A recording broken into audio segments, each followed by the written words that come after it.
Global পয়েন্টের পক্ষ থেকে আজকে প্রতিবেদনে সবাইকে স্বাগত জানাচ্ছি।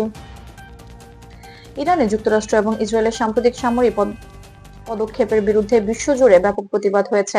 যুক্তরাষ্ট্রের new York, Los Angeles, Philadelphia এবং ফিলিপাইনের ম্যানিলা শহরে হাজার হাজার মানুষ শান্তিপূর্ণ বিক্ষোভে অংশ নিয়েছেন।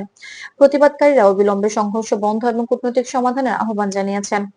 আন্তর্জাতিক সংবাদ সংস্থা যেমন রয়টার্স, বিবিসি এবং এপি জানিয়েছে, এই বিক্ষোভগুলো প্রায় সকল ক্ষেত্রেই শান্তিপূর্ণভাবে অনুষ্ঠিত হয়েছে।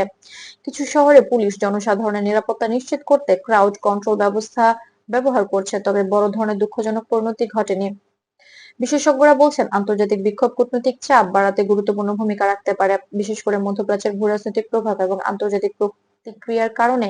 সরাসরি সামরিক পদক্ষেপের প্রভাব স্বল্পমেয়াদী হলেও আন্তর্জাতিক মনোযোগ বৃদ্ধি পায়। সামাজিক মাধ্যমেও বিক্ষোভের ছবি ও ভিডিও ব্যাপকভাবে শেয়ার হয়েছে। টুইটার এবং ফেসবুকে হাজার হাজার ভিডিও ও ছবি মানুষ দেখছেন, যা আন্তর্জাতিক পর্যবেক্ষকদের সতর্ক করেছে। ঢাকা বিশ্ববিদ্যালয়ের আন্তর্জাতিক সম্পর্ক বিভাগের অধ্যাপক ডক্টর এএসএম আলী আশরাফ মনে করিয়েছেন, দীর্ঘমেয়াদী স্থিতিশীলতার জন্য কূটনৈতিক এবং রাজনৈতিক সমাধানই মূল। সাময়িক সামরিক পদক্ষেপ স্বল্পমেয়াদে প্রতিরক্ষা বা নজরদারি বাড়াতে পারে, তবে স্থায়ী সমাধান আনে না। বিশ্লেষকরা বলছেন, আন্তর্জাতিক বিক্ষোভ এবং বিশ্বব্যাপী মনোযোগ কূটনৈতিক উদ্যোগের জন্য গুরুত্বপূর্ণ। এটি আন্তর্জাতিক সম্প্রদায়কে প্রমাণ করে যে শান্তিপূর্ণ পদক্ষেপ এবং সমঝোতা স্থিতিশীলতার জন্য কার্যকর।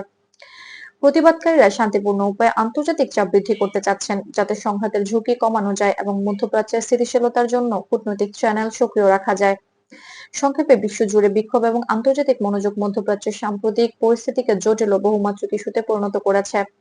সাময়িক পদক্ষেপ এবং আন্তর্জাতিক চাপ ইরানের রাজনৈতিক কাঠামোতে সরাসরি পরিবর্তন আনে না, তবে কূটনৈতিক আলোচনার জন্য প্রয়োজনীয় পরিবেশ তৈরি করে। গ্লোবাল পয়েন্ট আপনার জন্য সর্বদা নিরপেক্ষ, ফ্যাক্ট বেসড এবং ভ্যালিড তথ্য উপস্থাপন করে থাকে। আপনি যদি আন্তর্জাতিক, রাজনৈতিক এবং সামরিক বিশ্লেষণ মিস করতে না চান, সাবস্ক্রাইব করুন আমাদের চ্যানেল গ্লোবাল পয়েন্টকে এবং সর্বশেষ আপডেট জানতে সাথেই থাকুন।